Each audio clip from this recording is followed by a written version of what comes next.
Assalamualaikum. So welcome back to this YouTube channel. Pada video sebelumnya kita sudah membahas tentang TOEFL structure untuk sentences with one clause. Nah, pada video ini kita akan membahas sentences with multiple clause. Jadi kalimat-kalimat yang terdiri dari beberapa klausa. Oke, langsung saja apa saja yang kita pelajari. Oke, kita akan belajar skill 6 sampai skill 8. Skill 6, use coordinate connectors correctly. Jadi gunakan kata penghubung koordinat dengan benar. Skill 7, use adverb time and cause connectors correctly. Jadi menggunakan kata penghubung keterangan waktu dan sebab akibat atau cause dengan benar. Skill ke-8, use other adverb connectors correctly. Jadi gunakan kata penghubung adverb yang lainnya dengan benar. Oke, jadi pada bab sebelumnya kita menggunakan belajar tentang one clause, sentences with one clause. Jadi satu clause itu minimal punya satu subjek, satu verb. Nah, ini kita akan belajar tentang sentences with multiple clauses. Jadi akan ada lebih dari satu subjek, lebih dari satu verb, tapi dengan syarat harus ada connectors. Oke, langsung saja kita mulai di skill 6. Skill 6, use coordinate connectors correctly. Nah, apa itu coordinate connectors? Let's see. Oke, jadi coordinate connectors itu terdiri dari and, but, or, so, yet. Oke, bagaimana penggunaannya dalam kalimat? Yaitu subject plus verb, kemudian koma, ingat ada komanya, kemudian coordinate connectors plus subject plus verb. Jadi ada dua subjek, ada juga dua verb. Dihubungkan dengan coordinate connectors di tengah. Nah, coordinate connectors ini biasanya hanya boleh digunakan di tengah. Jadi tidak ada coordinate connectors di depan. Misalnya but, nah itu but di depan itu tidak boleh. Tidak baku dalam penulisan bahasa Inggris. Let's see the example. I went to supermarket, but I did not buy rice. Oke, jadi coordinate connectors digunakan di tengah. But ini tidak bisa digunakan di awal. Misalnya but I went to supermarket and I did not buy rice. Nah, itu salah. Oke, jadi ingat coordinate connectors digunakan di tengah dan didahului oleh koma. Oke, next langsung saja kita lihat example-nya. Oke, contoh pertama.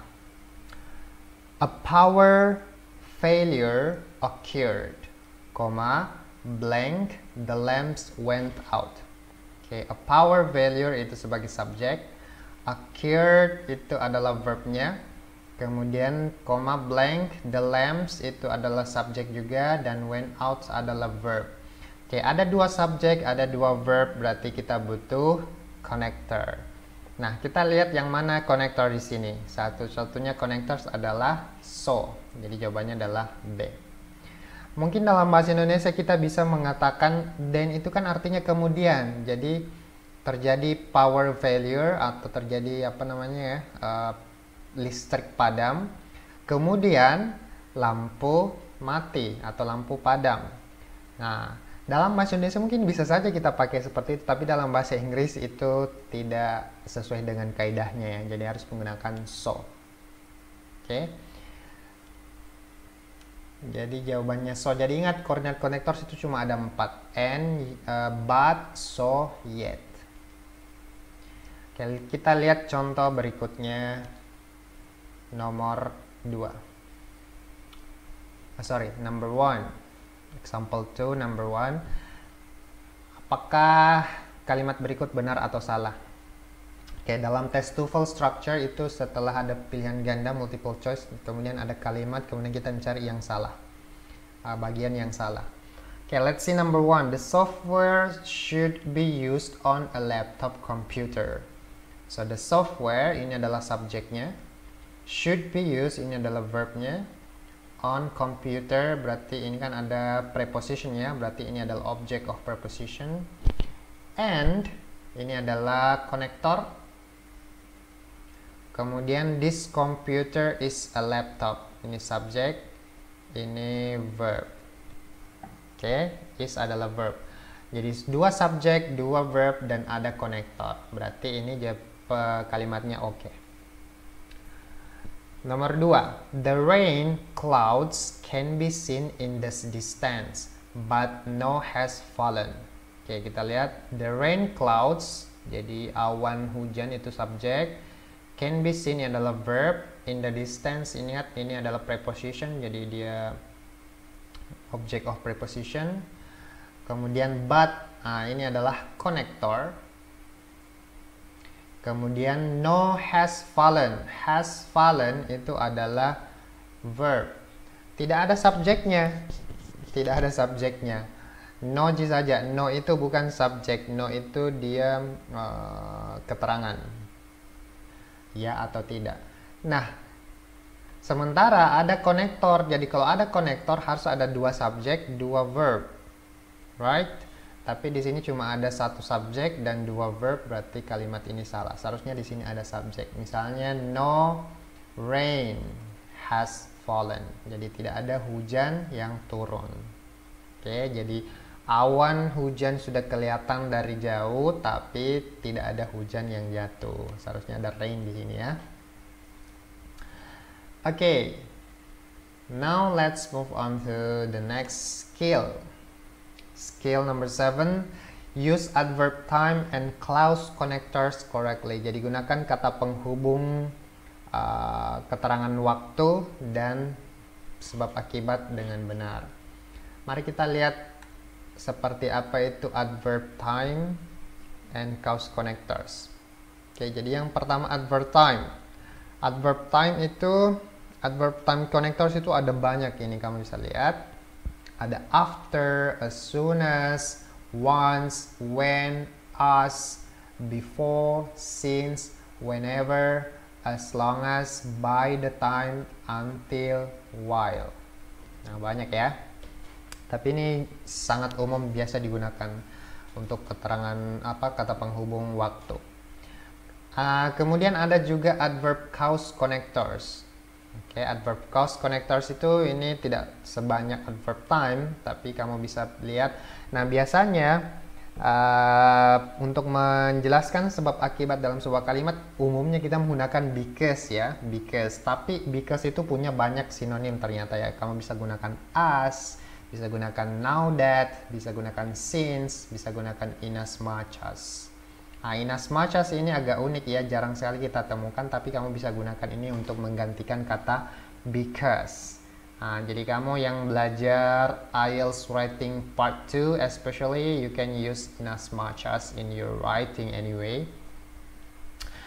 So, rumus kalimatnya adalah subject verb, kemudian adverb connectors plus subject plus verb. Jadi adverb connectornya bisa di tengah antara subject verb dan subject verb. Oke. Atau bisa juga di awal kalimat. Jadi adverb connector, kemudian subject verb, tapi harus dipisahkan oleh koma. Jadi subject verb plus koma, kemudian subject plus verb. Oke. Jadi ingat, kalau adverb connectornya di tengah, itu tidak pakai koma. Kalau adverb konektornya di awal, berarti setelah subject verb pertama kamu harus pakai koma, kemudian subject verb. Beda dengan koordinat konektor. Kalau koordinat konektor itu dia pakai koma dulu, baru koordinat konektor. Nah, jadi itu bedanya ya.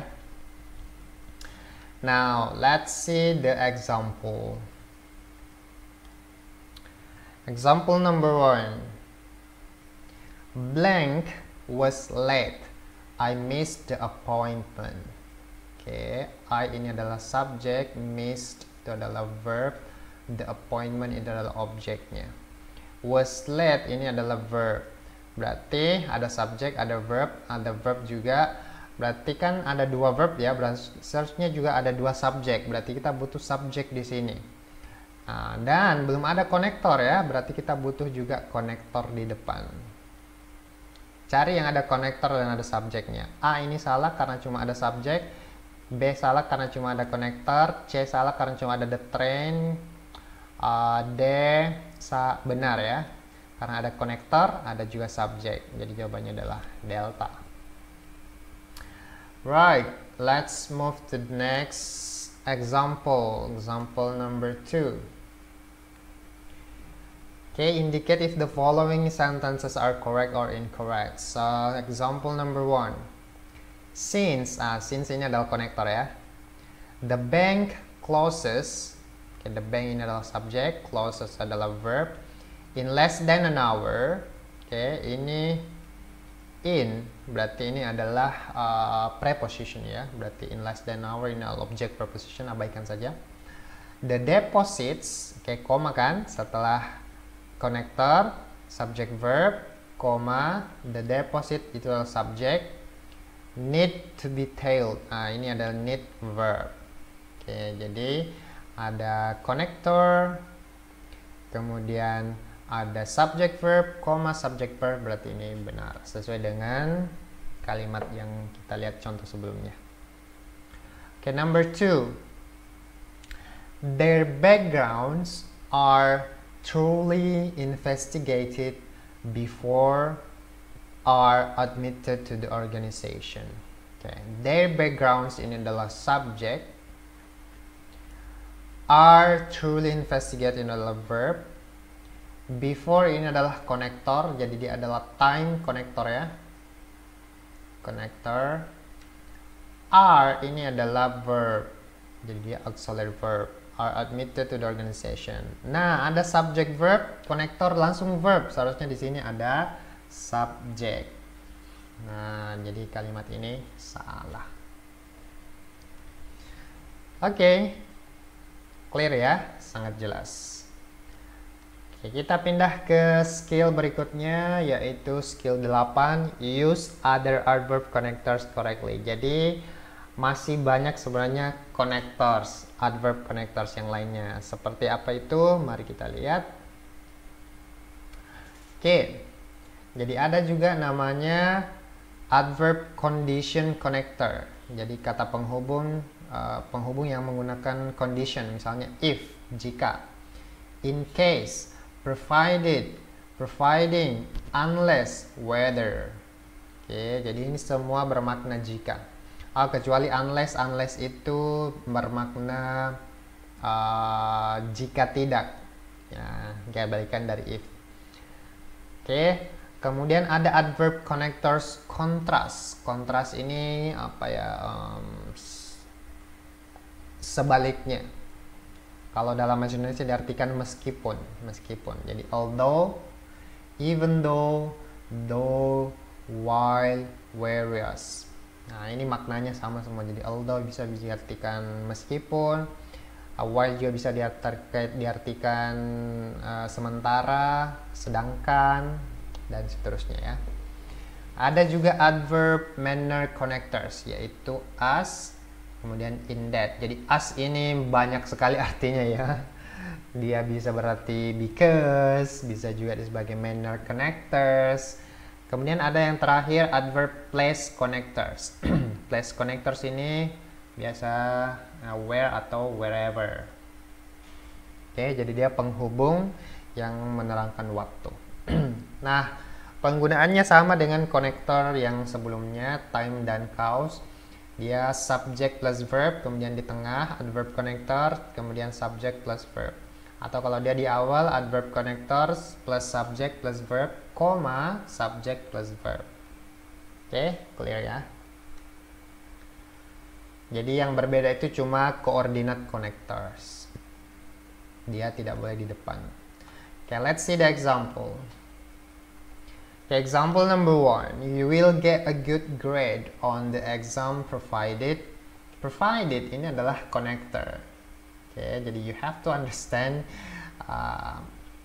apakah dia connector. Meskipun provide itu juga bisa bermakna menyediakan, tapi dia bisa juga sebagai connector. Nah, itulah gunanya kita belajar ini ya, supaya kita tahu bahwa oh, provided itu ternyata connector. Okay, let's see. You, subject, will get in a verb a good grade on the exam provided, jadi subject verb connector, berarti harus ada lagi subject verb. Oke, yang mana subject verbnya di sini? Ini bukan subject verb, tidak ada, ini cuma verb. Ini bukan juga subject verb. Nah, ini you study. Jadi ini subject, ini verb. Jadi jawabannya adalah delta. Oke, gampang ya. Jadi subject verb, connector, subject verb. Next, example 2, number 1. It is impossible, subject, verb, to enter that program if ini adalah connector. Jadi ada subject verb, connector, berarti butuh lagi subject verb. You, subject, lack, ini adalah verb. Jadi ini kalimatnya benar ya. It is impossible to enter that program if you lack experience as a teacher. Benar. Number 2, the commandant, ini subjeknya, subject, left, verb, strict orders about the passes, koma, jadi strict orders ini adalah objeknya, koma, jadi subject verb object, koma, several soldiers, ini subject, left the post anyway, ini adalah verb. Ada subject verb, verb, tapi tidak ada konektor. Oke, jadi ini salah. Jadi mungkin bisa ditambahkan konektor di depan, misalnya although.